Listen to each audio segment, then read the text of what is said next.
Of Montana's only private prison at Shelby has its 20-year contract up for renewal next year. But the contract renewal and the prison's future are far from settled. In the second of a two-part series on the prison, MTN's Mike Dennison looks at the politics of the contract and the prison's place in the community. The 700-bed Crossroads Correctional Center at Shelby employs nearly 180 people at full staff, and some travel from as far away as Great Falls, 90 miles to the south. It also pays about $450,000 a year in property taxes to help fund city and county governments and local schools. We do pay the property taxes as well, with the water bills, helping out the local community.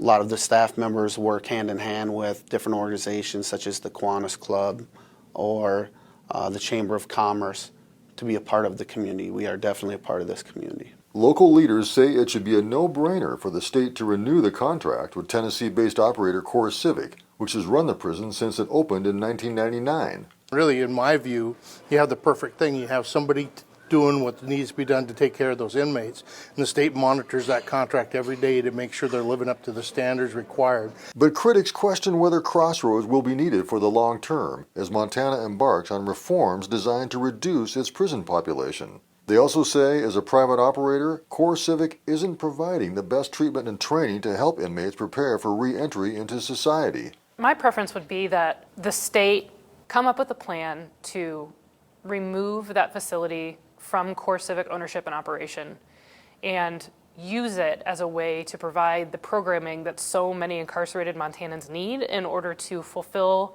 the obligations of their sentence and be put back in communities. Republicans in the legislature, however, indicate they won't approve the state taking over the prison. State Representative Rob Cook of Conrad, whose district includes Shelby, says it's cheaper to have a private prison. And if the state wants more rehabilitation programs, it can require them.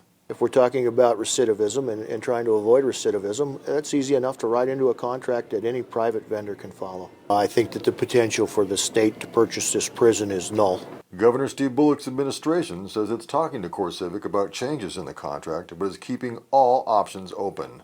There's certainly concern on our part with some of the issues at the facility, but we also don't want to saddle taxpayers with a long-term contract that doesn't deliver the services that we would expect from a state prison or a state facility.